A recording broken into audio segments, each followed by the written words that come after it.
கர்த்தருடைய நாமத்துக்கு பரிசுத்தம் உண்டாவதாக. அந்த சியோன் விசுவாச சபையிலே நான் வந்து சாட்சி உள்ள கர்த்தர் செய்த கிருபைக்கு கோடான கோடி நன்றி செலுத்துகிறோம். ஐயா நான் மூலமாக நிறைய அற்புதங்களை பெற்றிருக்கிறேன். எனக்கு 1994 இருந்து இதுவரைக்கும் கிட்னி உள்ள ஸ்டோனில் கிட்டத்தட்ட 8 லட்சம் ரூபாய்க்கு மேலே செலவழிச்சிருப்பேன். கல் பூர்ணமாய் சுகமுடவில்லை. ஆக 11/9/2000 ஒரு ஸ்கேன் எடுத்தேன். அவருடைய கல்லினுடைய அளவு 3.2 3.2 கிட்னி இருந்தது. அடுத்து 1/10/2012 எடுக்கும் பொழுது கல் 8.6 8.6 உயர்ந்து விட்டது. உடனே என்ன செய்வதென்று தெரியவில்லை. அடுத்து 11/12/2013 ஸ்கேன் எடுப்பதற்காக சென்று 9 மணிக்கு உட்கார்ந்து கொண்டு இருக்கும் பொழுது திடீரென்று என்னுடைய உள்ளத்தில் ஒன்று ஏவுது. உங்கள் பாசு நானாஜிக்கு ஃபோன் போடுன்னு என்னுடைய உள்ளத்தில் யாரோ ஒருவர் பேசுவது போல் தோண்டிக்கொண்டே இருந்தது. ஐயா ஃபோன் போட்டோன்னே எடுத்தோன்னே பிரதர் உங்களுக்கு நல்ல பரிவொன்றும் சுகமாகிடுச்சு, கிட்னியில் எந்த கல்லும் இருக்காது, நீங்கள் தைரியமாக உள்ளே சேர்ந்து திரும்பி வாங்க என்னார். உள்ளே போய் ஸ்கேன் எடுத்து திரும்பி வந்து மிக ஆவலோடு உட்காந்துருந்தேன். வெளியே வந்து பார்க்குறேன் 11/12/2012 எடுத்து ஸ்கேனை நில், ஒன்றுமே இல்லை. மகளுக்கு வந்து ஸ்டோன்ஸ் காசு கிடையாது ஆப்ரேட் பண்ணி எடுக்கிறதுக்கு. அந்த நேரத்தில் ஐயாவை தொந்தரப்படுத்தக்கூடாதுன்னு நீங்கள் நினச்சிங்க. அப்படி நினைக்காதுங்க, கூப்பிடுங்க. ப்ரே டவரில் ப்ரே பண்ணுவாங்க அல்லது நான் ப்ரே பண்ணுவேன். சரியா? அதே சொல்லப்போதா? பரவாயில்ல, சொல்லுமா. எனக்கு 2 குழந்தைங்க. அது 2 குழந்தைங்க இவங்க வீட்டில் வேலை பார்த்து தான் நான் வளர்க்குறேன்.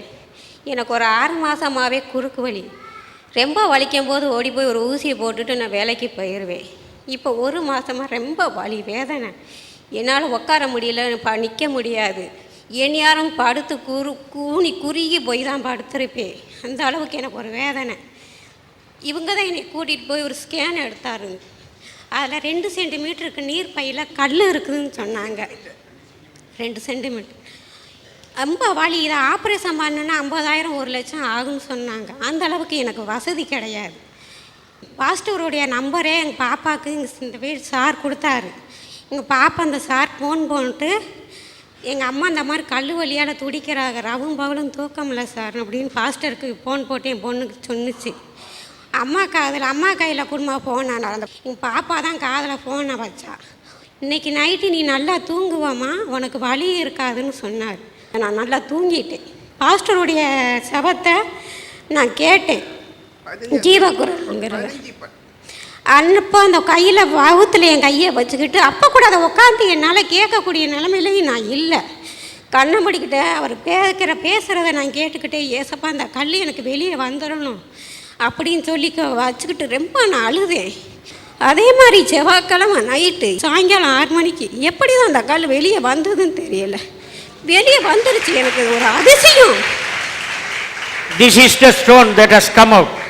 Medically speaking, the stone move பண்ணி வெளியே வர்றதுக்கு வாய்ப்பு கிடையாது. But it's a miracle. the stone has come. அந்த ஸ்டோனை மருத்துவர் அது 2 சென்டிமீட்டராக ஸ்கேனில் இருந்தது, இப்போ 1 சென்டிமீட்டராக இருக்குது. மறைய ஆரம்பிச்சது, மறைஞ்சிருக்கும். அவங்க வெளியே வரணும்னு சொன்னதுனால வெளியே வந்திருக்கு. God bless you மகளே, God bless you. This is the report about the stone. The stone has come. 50,000 ரூபாய் அறுவை சிகிச்சைக்கு ஆயிருக்கும். 5 வினாடி ஜெபத்திலே கர்த்தர் சுகப்படுத்தினார். என் தலை உயர்த்துபவனே, என் தலை உயர்த்துபவனே,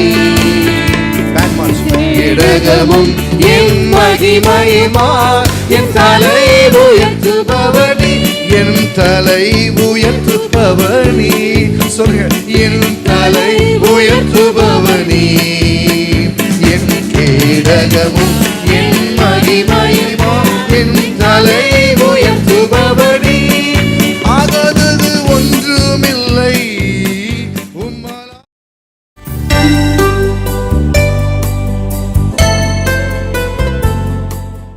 கர்த்தருக்குள் அன்பானவர்களே, read Psalm 69. உம்முடைய வீட்டை குறித்து உண்டான பக்தி வைராக்கியம் என்னை பட்சித்தது. ஆண்டவருடைய ஆலயத்தை பற்றிய ஒரு வைராக்கியம் வேண்டும். உம்முடைய வீட்டை குறித்து உண்டான பக்தி வைராக்கியம் என்னை சுட்டரித்தது. உம்மை பழித்து பேசினவர்களின் பழிச்சொற்கள் என்னை தாக்கின. நான் வந்து ஜூயிஷ் கல்ச்சரில் ரொம்ப ரொம்ப ஊறி போனவன். இந்த யூதர்கள் வேதத்தை எப்படி மதிக்கிறாங்க அப்படிங்கிறத பற்றி நான் சொல்ல விரும்புகிறேன். தாத்தா சொன்னார் எங்கள் அம்மாட்ட, நீ போய் டோனாவூரில் தான் பேர்காலம் பார்க்கணுன்னு. அவங்க அவ்வளோ ட்ராவல் பண்ணி அங்கே டோனாவூரில் போய், I was born in Dohnavur. நான் டிஸ்சார்ஜ் ஆகிறதுக்கு முந்தி, 4 நாளைக்கு அப்புறம் டிஸ்சார்ஜ் ஆகிறதுக்கு முந்தி, அந்த hospital head doctor doctor Trehane அப்படின்னு வந்து என்னை பார்த்தாராம். பார்த்து சொன்னார், இந்த பையன் is going to become a preacher, is a prophet. Doctor Trehane of Donavur fellowship நட்சத்திர கூட்டம் hospital, head of the department. அதனால் இந்த பையனுக்கு 8ஆம் நாளில் விருத்த சேதனம் செய்யணும். எங்கள் அம்மா சொன்னாங்க, ஐயோ முதல் பையன் ஆப்ரேஷன் பண்ணக்கூடாது, நோ நோ அப்படின்னாங்க. அவர் சொன்னார், அம்மா நான் சொன்னது கேளுங்கம்மா, he will be having a spiritual Jew அப்படின்னு சொன்னார். உடனே டாக்டர் சொல்கிறாரேன்னு சொல்லிட்டு கிறிஸ்து இயேசுவை போல் 8ஆம் நாளில் விருத்த சேதனம் பண்ணப்பட்டார். அப்போ நான் வளர்ந்து வரும்போது ஆண்டவர் எனக்கு யூத கலாச்சாரத்தை படிக்கவும், யூதர்களோடு பழகவும், யூத தேவாலயத்தை பார்க்குறதுக்கு கேரளாவுக்கு போகவும், சினகாக போய் பார்க்கவும் கர்த்தர் கிருபை செய்தார். I study lot about Jewish culture, Jewish way of thinking. யூதர்கள் வந்து அவங்க வீட்டு வாசலில் மெசூசான்னு ஒரு வசனத்தை எழுதி போட்டிருப்பாங்க ஹீப்ரூவில். In my house prayer room you will see mezuzah, angels are coming. I am not just joking, angels are coming. இந்த வேதத்தை அவர்கள் மதித்து வைத்திருப்பார்கள் என்பதை பற்றி நான் உங்களுக்கு சொல்ல விரும்புகிறேன். யெகோவா என்ற பதம் ரொம்ப முக்கியமான பதம் யூதர்களுக்கு. அந்த பதத்தை அவங்க எப்போ சொல்லுவாங்கன்னா, அந்த பதத்தை சொல்லுகிற வேளை வந்து கர்த்தரை துதிக்கும் பொழுது மாத்திரமே அவர்கள் சொல்லுவார்கள். யெகோவா அப்படிங்கிறது ரொம்ப very very very powerful words. That word has come in the word of God 6823 times. யெகோவா என்னும் வார்த்தை 6823 தடவை வேதத்தில் வருது. பாபிலோனிய சிறையிருப்புக்கு பின்னாலே ஸ்கிரைப்ஸ் என்று ஒரு கூட்டத்தார் வந்தார்கள். ஸ்கிரைப்ஸ் என்பதை தமிழில் வேத பாரகர் என்று சொல்கிறோம். அவர்களுடைய வேலை என்னவென்றால், அந்த காலத்தில் புத்தகம் இல்லாத காலத்தில் அவர்கள் என்ன வேலை என்று சொன்னால், புத்தகத்தை காப்பி பண்ணுவாங்க. எதில் காப்பி பண்ணுவாங்கன்னா, தோல்களில் காப்பி பண்ணுவாங்க. அந்த தோல் எப்படி இருக்க வேண்டும் என்று நியதி இருக்கிறது. கோஷர் அனிமல், மாடு, அது செம்மறி ஆடு, பசுமாடு, இதனுடைய 3 தோல்கள். ஒரு ஸ்க்ரோல் தயாரிக்கிறதுக்கு அந்த தோலை பதனிட்டு, அந்த தோலில் இந்த வேத பாரகர்கள் ஏற்கனவே ஒருத்தர் எழுதின வசனத்தை வச்சுட்டு அந்த வசனத்தை எழுதணும். வசனத்தை எழுதுறதுக்கு அவங்க பேனா பயன்படுத்துறது வாத்தினுடைய இறகை பயன்படுத்தணும். அந்த வாத்தினுடைய இறகை பேனாவாக பயன்படுத்துவதற்கு அதை எப்படி சீவி அந்த பேனாவை தயாரிக்கிறதுங்கிறது சாதாரணமாக எவனாவது வாத்தி இறக பிறகு இது பண்ணக்கூடாது. அதை அதுக்கு சீவுவதுக்கு ஜபத்தோடு கர்த்தரை துதிச்சுட்டு பயபக்தியோடு அதை சீவி 4-5 பேனா கொடுப்பான். அந்த பேனா, அந்த இங்கு எப்படி செய்யணும் அப்படின்னு ரூல் இருக்குது, எவ்வளவு இங்க் செய்யணும்னு இருக்குது. கால் சீட் அப்படிங்கிற சீடு, காப்பர் சல்ஃபேட் கிறிஸ்டல், அதுக்கப்புறம் அரபிக் கம் அண்ட் வாட்டர், இதை குறிப்பிட்ட ப்ரொபோர்ஷன்ஸில் செய்து அந்த இங்கை தான் பயன்படுத்தணும். வாத்தினுடைய இறகு பேனா 10-20 பேனா வச்சுருக்கணும். அந்த பேனாவை தொட்டு இவங்க எழுதணும். அந்த எழுதும்போது அந்த எழுத்து கரெக்டாக இருக்கணும். என்ன வார்த்தை எழுதுகிறாங்களோ அந்த வார்த்தையை உச்சரிக்கணும். உச்சரித்து அந்த வார்த்தை எழுதணும். அப்புறம் யெகோவா அப்படிங்கிற அந்த வார்த்தை வந்துச்சுன்னா அதை உச்சரிக்கக்கூடாது, அதை சைலண்ட்டாக எழுதணும். அந்த யெகோவாங்க வார்த்தையை பைபிளில் எழுதுறதுக்கு முந்தி அவர்கள் அந்த பேனாவை தொடச்சி கழுவிட்டு எழுதணும். சில பயபக்தியானவர்கள் போய் குளிச்சுட்டு வந்து அந்த பேனாவை எடுத்துகிட்டு வந்து யெகோவான்னு எழுதிட்டு அந்த பேனாவை மறுபடியும் பயன்படுத்த மாட்டாங்க. அந்த பேனாவை யெகோவா எழுதின பேனா அதை மறுபடியும் கொண்டு பத்திரமா வச்சுருவாங்க. இப்படி அதில் எழுதுவாங்க. 248 காலம்ஸ் இருக்கும். டோரா என்பது பஞ்ச ஆகமங்கள், ஆதி ஆகமம், யாத்திராகமம், லேவியர் ஆகமம், எண்ணாகமம், வாகம், 4 ஆகமங்களை அவர்கள் எழுதுவாங்க. அது எப்படின்னு சொன்னால், ஒரு பக்கத்தில் இத்தனை எழுத்துக்கள் இருக்கும் என்று கணக்கு, கூட ஏதாவது எழுத்து எழுதிட்டானா அப்படின்னு சொல்லிட்டு அந்த எண்ணி பார்க்கணும் எழுத்தை. ஒரு எழுத்தை தப்பிதமாக எழுதிட்டானா அப்படின்னு சொல்கிறதுக்கு அந்த வார்த்தையை உச்சரிச்சுட்டு அதை எழுதிட்டு அத்தனை எழுத்து கரெக்டாக இருக்குன்னு பார்க்கணும். ரொம்ப இது வேத பாரகர்களுக்கு வேதத்தை காப்பி பண்ணுறதுக்கு சம்பளம் வாங்கக்கூடாது, அது ஃப்ரீ. இப்போ இவங்க எப்படி வருஷம் முழுதும் உட்காந்து பஞ்சாமங்களை எழுதிக்கிட்டு இருந்தானா சாப்பாட்டுக்கு என்ன வழி? வேறு வேலை பார்க்கணும். இந்த இங்க் வச்சு அவங்க எழுதுகிறாங்க இல்லையா, அந்த இங்க் வச்சு ஒவ்வொரு தடவையும் ஆண்டவருடைய பேர் சொல்லும்போது ரொம்ப பக்தியாக எழுதணும். இந்த எழுதின எழுத்து ஒரே கலரான இங்கில் இருக்க வேண்டும். இயேசு கிறிஸ்துவின் நாட்களில் இந்த புத்தக சுருள் ஒரு பெட்டியில் வைக்கணும். அந்த பெட்டியும் பயபக்தியோடு செய்யப்படணும். அந்த பெட்டிக்கு பேர் ஆர்க். அந்த பெட்டியில் வைக்கணும். அந்த பெட்டியில் கொண்டு போய் வைக்கிறதும் பெட்டியிலிருந்து எடுத்துகிட்டு வர்றதும் ஒரு பக்திமானாக தான் இருக்கணும். இந்த வேதத்தை வெட்டி கொண்டு வைக்கிறதும் அந்த புத்தக சுருளை இப்போ நம்ம பைபிள் வந்தோடனே பெட்டி போடுறோம், அப்படி போடுறோம். நமக்கு அப்படி இல்லை. பைபிள் என்ன 10 பைபிள் இருக்குப்பா, அது என்ன பைபிள் ஓ அப்படி கிடக்கும். மதிப்பு இல்லாமல் போயிடுச்சு நமக்கு. நான் வேதத்தின் மதிப்பை வேதத்தின் வசனங்களை வச்சு நான் சொல்லியிருக்கேன். ஆனால் இப்போது அதை எப்படி பழைய காலத்தில் சேக்ரடாக இது பண்ணுவாங்க அப்படிங்கிறத பற்றி சொல்லியிருக்கேன். இந்த புத்தக சுருள் ஆர்க் என்று அழைக்கப்படுகிற ஒரு பெட்டி செய்து அந்த பெட்டியில் வச்சுருக்கோம். புத்தக சுருளை எம்ப்ராய்டர் துணி போட்டு மூடணும்.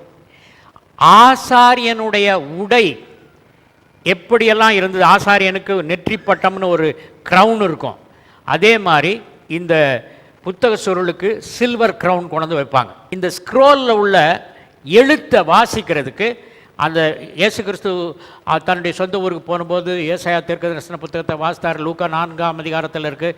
அதை எடுத்துகிட்டு வந்து கொடுக்கறதுக்கு மற்றவன் தொடக்கூடாது. குறிப்பிட்ட ஆள் பயபக்தியோடு குளிச்சுட்டு பக்தியோடு கொண்டு இயேசு முன்னால் வைக்கணும். அதை திறப்பார். திறந்த உடனே இப்போ நம்ம பைபிள்லாம் வாசிக்கும்போது இந்த விரலை வச்சு இப்படி வாசிக்கிறோம் இல்லையா, விரல் படக்கூடாது ஆண்டவருடைய வார்த்தையில். அதனால் யார்டு என்று அழைக்கப்படுகிற ஒரு கோல் இருக்கும். அந்த கோலில் ஒரு விரல் மாத்திரம் மேலே இருக்கும். அது வந்து ஃபிங்கர் ஆஃப் காட். இது தேவனுடைய விரலினால் எழுதப்பட்ட புத்தகம், தேவனுடைய விரலினால் எழுதப்பட்ட புத்தகம் என்று காட்டுறதுக்கு அந்த புத்தகத்தை இது பண்ணுறதுக்கு ஒரு ராடு இருக்கும். ராடில் ஒரு விரல் இப்படி இருக்கும், அந்த இதில் பாயிண்ட் ஒன்று இருக்கும். அதை வச்சுட்டு தான் அவன் வாசிக்கணும். விரலை வைக்க வாய்க்கூடாது. 2 காரணம். விரலில் உள்ள எண்ணெய் பற்றும், 2வது அந்த கோல் டெடிகேட் பண்ண கோல் தான் இது பண்ணும். ஒருவேளை இந்த புத்தக சுருளில் உள்ள அந்த எழுத்து மங்கி போச்சுன்னு வைங்க, என்ன செய்யணும்? புத்தக சுருளில் உள்ள எழுத்து மங்கி போச்சுன்னா ஒரு ஹை ப்ரீஸ்ட் செத்து போன மாதிரி ஒரு அடக்க ஆராதனை நடத்தணும். அடக்க ஆராதனை நடத்தி இதை கொண்டு போய் அப்படியே பரிசுத்தவான்கள் அடக்கம் பண்ணுகிற அந்த கல்லறையில் கொண்டு போய் பெரிய ஒரு அடக்க ஆராதனை நடத்தி அதை உள்ளே பதிச்சிடணும். வேதாமத்தில் உள்ள இஸ்ரவேல் மக்கள் எப்படி யெகோவா என்ற பெயரை பயன்படுத்த வேண்டும் என்பதற்கு மிஸ்னா, மிட்ராஸ், கெமேரா 3 புத்தகத்தில் இருக்குது. மிஸ்னாங்கிற புத்தகம் அந்த காலத்தில் எபிரேயத்திலிருந்து இப்போ நாங்கள்லாம் வாசிக்கிறதுக்காக இங்கிலீஷில் பப்ளிஷ் பண்ணியிருக்காங்க. It is available. I have read most of Mishnah. It tells you how to use the name of God. The Jewish people will not use the name of God unless it is a time of worship. ஏன்னு சொன்ன இப்போ பாருங்கள், நான் உதாரணம் ஒன்று சொல்கிறேன். நீங்கள் வந்து உங்கள் வீட்டில் பேசிகிட்டு இருக்கும்போது பாஸ்டர் விஜி அப்படின்னு எவ்வளோனா சொல்லலாம். ஆனால் குட் மார்னிங் பாஸ்டர் விஜின்னு சொல்லணும்னா என்ன செய்யணும்? பாஸ்டர் இருக்கணும். So the word hallelujah is halal Yahweh. Halal means praise, துதிக்கிறேன். Unless you feel the presence of God, you cannot say that. It's a very sacred word. I say that word Monday to Saturday in my worship. There is, I use Mississippi Master Choir. அதில் பாடுற பாட்டு ஒரு full பாட்டு அல்லேலூயா, dance ஆடி பக்தியோடு அதை நான் மண்டேலேருந்து Saturday வரைக்கும் சொல்கிறேன். அதுக்கப்புறம் நான் சரித்திர பிரகாரமாக சொல்கிறேன். 1604ஆம் ஆண்டு கிங் ஜேம்ஸ் என்பவர், அவர் வந்து king of England and king of Scotland, king James அவர் இருந்தார். அவர் நினச்சார் அதுக்கு முந்தி பழைய ஏற்பாடு எபிரேயத்திலும் புதிய ஏற்பாடு கிரேக்கத்திலும் இருக்கிறது, இதை மொழிபெயர்க்கணும் இங்கிலீஷில்னு சொல்லி அதுக்கு முந்தி 2 மொழிபெயர்ப்பு இருக்குது. ஹென்றி த 8th என்று சொல்லி ஒரு ராஜா, அவர் வந்து பைபிள் மொழிபெயர்த்தாது, அது பாப்புலராக போயிடுச்சு. அதுக்கப்புறம் பிஷப்ஸ் பைபிள்னு ஒன்று வந்தது, அது பாப்புலர்லாம் போயிடுச்சு. கிங் ஜேம்ஸ் என்ன சொன்னார்னா, நான் டிரான்ஸ்லேட்டர் வச்சு பண்ணுற பைபிள் ரொம்ப பாப்புலராக இருக்கணும் அப்படின்னு சொல்லிட்டு 47 ஹீப்ரூ அண்ட் கிரீக் ஸ்காலர்ஸை 1604ஆம் ஆண்டு அப்பாயிண்ட் பண்ணார். அந்த 47 டிரான்ஸ்லேட்டர்ஸ் அவங்கள்ட்ட சொன்னார், எக்லிசியாலஜி அண்ட் எபிஸ்கோபாலஜி, இது ரெண்டில் என்ன மிஸ்டேக் வரக்கூடாது. சர்ச் ஆஃப் இங்கிலாண்டில் அந்த காலத்தில் தெளிப்பு ஞானஸ்நானம் தான் இருந்தது. முழுக்கு ஞானஸ்நானம் அதுக்கு முந்தி இருந்தது.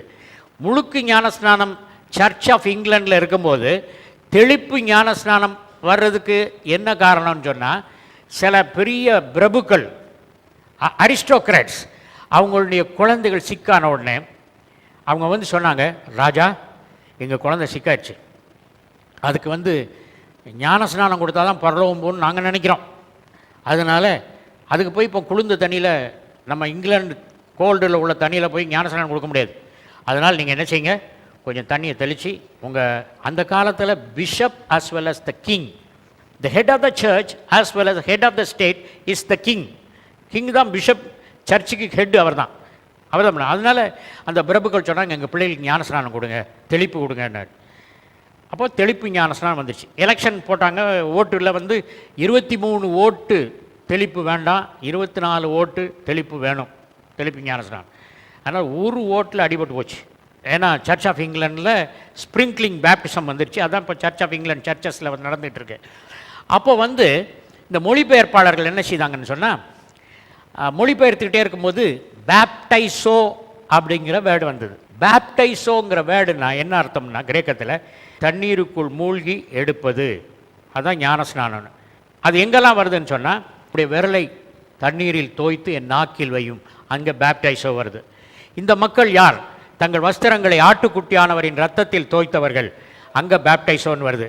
டிரான்ஸ்லேட்டர்ஸ் ராஜாட்ட போய் சொன்னாங்க, ராஜாவே நம்ம சர்ச்சில் தெளிக்கிறோம், ஆனால் இங்கே கிரேக்கத்தில் பேப்டைசோன்னு இருக்குது, இம்மர்ஷன் பேப்டிசம் தான் சொல்லியிருக்கு, நாங்கள் என்ன செய்கிறது? அதை அப்படியே எழுதிட்டோம்னா நம்ம சர்ச்சுக்கு விரோதமாயிரும், நம்ம சர்ச்சு பைபிளை ஃபாலோ பண்ணலன்னு ஆயிரும், எங்களுக்கு ரொம்ப திண்டாட்டம், நாங்களாம் அப்படி செய்ய முடியாது, தப்பு செய்ய முடியாது, பைபிளில் உள்ளதை நாங்கள் மாற்ற முடியாது, அதனால் நீங்கள் இதுக்கு ஒரு சொல்யூஷன் சொல்லணும்.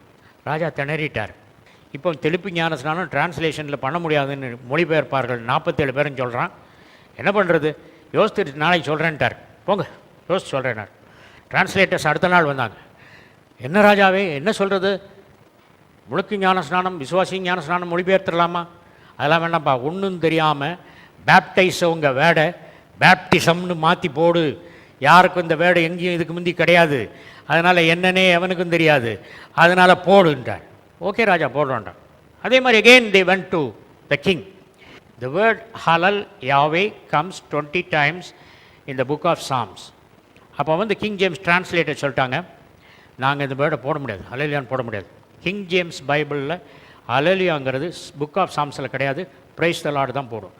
லார்டுனா லேண்ட் லார்டு, எந்த லார்டையும் குறிக்கும். ஓகே, அதனால் நாங்கள் இந்த இது டிரான்ஸ்லேஷன் ஹல்லேலூயா போட்டு இந்த பைபிள் குப்பை தொட்டிக்கு போச்சுன்னா நாங்கள் பிளாஸ்ஃபீம் பண்ண மாதிரி ஆயிரும், அதனால் என்ன செய்யணும், நாங்கள் போட முடியாது அப்படின்ட்டாங்க. அப்போ அவர் என்ன சொன்னார்? அப்போ என்ன போட போகிறீங்க? பிரைஸ் த லார்ட் போடணும். You take the Bible king James version, in the book of Psalms you will not see the word halal Yahweh because they were afraid. They just put the word Hebrew பைபிளில் உள்ள ஹல்லேலூயா வேர்டை அப்படி போடல. ஆனால் ராஜா கேட்டுக்கிட்டாரு, வெளிப்படுத்துகிற விசேஷம் 19ஆம் அதிகாரத்தில் பரலோகத்தில் அவங்க ஹல்லேலூயா சொல்கிறாங்க, அதை போடலாம்ல, மனுஷன் போட சொல்ல வேணாம், பரலோகத்தில் போடலாம்.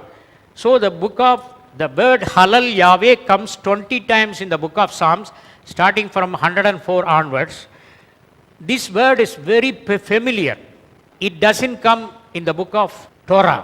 ஆதியாகமத்திலிருந்து யாத்ராம், லேவியராம், எண்ணா, உபாகமில் ஒன் டைம் வரல. புக் ஆஃப் சாம்ஸில் வர்ஷிப் டைமில் மாத்திரம்தான் வருது. லிவிங் பைபிள், மற்ற பைபிள் டிரான்ஸ்லேட்டர்ஸும் அதே மாதிரி இந்த வேர்டை யூஸ் பண்ண முடியாது அப்படின்னு சொல்லிட்டு, ஆகவே இந்த வசனங்களை சிலர் மொழிபெயர்ப்பாளர்கள் பிரைஸ் தி லார்ட் போட்டு பிராக்கெட்டில் போட்டாங்க. ஒரு கதையை சொல்ல விரும்பினேன். அந்த காலத்தில் ஒரு எகிப்தியன் இருந்தான். அந்த எகிப்தியன் ஒரு இஸ்ரவேல் பெண்ணை திருமணம் செய்தான். எகிப்தியனுக்கு இஸ்ரவேல் பெண்ணை திருமணம் செய்து அவர்களுக்கு ஒரு பையன் பிறந்தான். அந்த பையன் அம்மா வழியில் கர்த்தரை ஆராதிக்க தவறி அப்பா வழியில் எகிப்தியனாகவே வளர்ந்து விட்டான். எகிப்திய கடவுளை வணங்கி இஸ்ரவேலனாக அல்லாமல் எகிப்தியனாகவே வளர்ந்து விட்டான். இப்போ அந்த அம்மாவுக்கு ஒரு வீடு வாங்கணும். அந்த ஊரில் இஸ்ரவேலர்கள் தங்கி இருக்கிற ஒரு இடம் இருந்தது. அந்த இடத்துல அம்மா, நான் இஸ்ரவேல் பெண்ணு, அதனால் எனக்கு இடம் வேணும்னு சொல்லிட்டு அங்கே வீடு கட்டுறதுக்கு போனாங்க. வீடு கட்ட போனோடனே மற்ற இஸ்ரவேலை சொன்னாங்க, சரிம்மா நீ இஸ்ரவேல் பெண்ணு, நீ உனக்கு இங்கே வீடு கட்ட வந்திருக்க, ஆனால் உன் ஹஸ்பண்ட் வந்து எகிப்தியன், மாம்சீகமானவன், இஸ்ரவேல் மக்களுடைய இருக்கும் அந்த ஸ்தலத்தில் நீ வீடு கட்ட முடியாது அப்படின்னு சொல்லிட்டு அவங்க சொல்லிட்டாங்க, இஸ்ரவேலர்கள் சொல்லிட்டாங்க. சொன்னோடனே இந்த பையனுக்கு கோவம் வந்துச்சு. இந்த பையன் அம்மா வழி இல்லை, அப்பா ஃபாலோ பண்ணுறவன். அவன் என்ன செய்யிட்டான், அந்த இஸ்ரவேல் ஜட்ஜி சொன்னான் பாரு, இங்கே வர முடியாது அப்படிங்கிற ஜட்ஜை, போயா உங்கள் கடவுள் யார் அப்படின்னு கடவுளை தூசிட்டான். இந்த எகிப்தியர்களுக்கு என்ன வேலைன்னு சொன்னால், அவங்களுக்கு கோபம் வந்ததுன்னா அவன் எவன் கடவுளை, எந்த கடவுளை வணங்கினா அது திட்ட வேண்டியது. ஆகவே இந்த பையன் போயிட்டு இஸ்ரவேல் தேவனை நிந்தித்து விட்டான். அப்போ உடனே இஸ்ரவேல் மக்களுக்கெல்லாம் அந்த பையனை நியாயம் தீர்க்கணும், அவன் வந்து அநியாயமாக திட்டான் அப்படின்னு சொல்லிட்டு அவனை கூப்பிட்டாங்க. கூப்பிட்டு நியாயம் தீர்க்கும்போது அவங்க சொன்னாங்க, எப்பா இது கடவுள் காரியம், நியாயம் தீர்க்க நாங்கள் தகுதி இல்லை அப்படின்னு சொல்லிட்டு அந்த காலத்தில் ஃபேமஸாக இருந்த ஒருத்தட்ட கொண்டு போனாங்க. அது யாருன்னா மோசே. மோசேட்ட கொண்டு போனாங்க. மோசேட்ட கொண்டு போனோடனே மோசே பயந்துட்டார், நான் தப்பிதமாக நியாயம் பண்ணிட்டேன்னா எனக்கு அடி விழும். அங்கே மோசேட்ட போய் சொன்னோடனே, இது ரொம்ப காம்ப்ளிகேட்டட் கேஸு, என்ன செய்யன்னு தெரில. அப்போ நான் வந்து, ஆண்டவரே எங்கள் ஜட்ஜஸால் நியாயம் தீர்க்க முடியல, என்னால் நியாயம் தீர்க்க முடியல, நான் நியாயம் தீர்க்க மாட்டேப்பா, நீங்கள் தான் நியாயம் தீர்க்கணும் அப்படின்னு ஆண்டவர்கிட்ட சொல்கிறாங்க. நீங்கள் நியாயம் தீர்க்கிற வரைக்கும் நாங்கள் காத்திருப்போம். அவன் அரெஸ்ட் பண்ணி வை, ஹவுஸ் அரெஸ்ட் வச்சுட்டு அந்த பையனை தேவன் மோசேட்ட பேசினார். இவன் தேவதூஷணம் பண்ணதை எத்தனை பேர் கேட்டாங்க? இவ்வளோ பேர் கேட்டாங்க. அவ்வளோ பேர் வர சொல், இவன் தலையில் கை வைக்க சொல். தலையில் கை வச்சார். கை வச்சதுக்கப்புறம் ஆளுக்கு ஒரு கல்லை எடுத்து இவனை அடிச்சு கொள்ளுங்க. இது வந்து தேவன் நியாயத்திற்கு. It's not the judgement of the judges, not the judgement of மோசே, it's the judgement of God. துதிகளின் மத்தியிலே வாசம் செய்கிற தேவன்.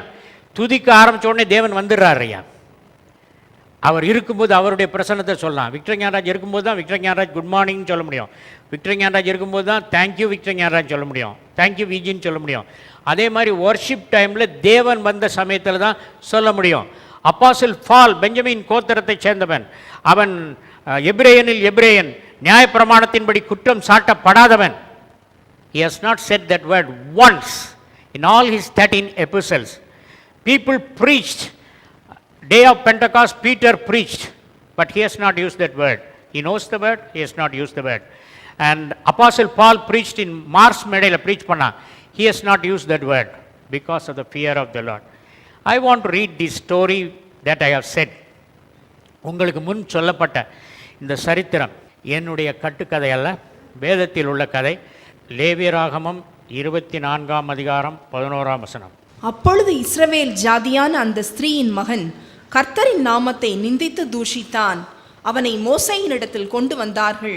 அவன் தாயின் பெயர் செலோமித், அவள் தான் கோத்திரத்தானாகிய திப்ரியின் குமாரத்தி.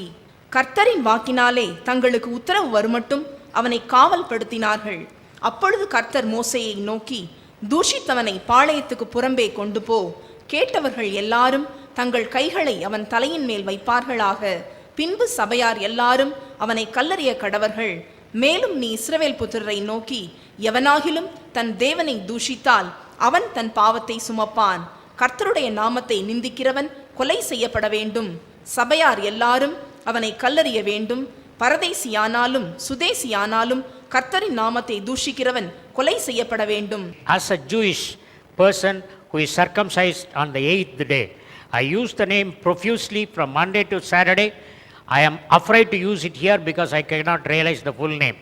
யாவேங்கிற வார்த்தை எப்படி உச்சரிக்கணும்னு தெரியாமல் போயிடுச்சு. காரணம் என்னென்னா, இயேசு கிறிஸ்துவின் நாட்கள் வரைக்கும் இந்த வார்த்தை எவனும் உச்சரிக்கலை. If you are interested, I can teach you Hebrew, that you can read the Bible in Hebrew, understand it in original language. கர்த்தருக்குள் அன்பானவர்களே, ஆதாம் ஏவாள் பேசிய மொழி எபிரேயம். மிஸ்னால் எழுதி வச்சிருக்கேன்.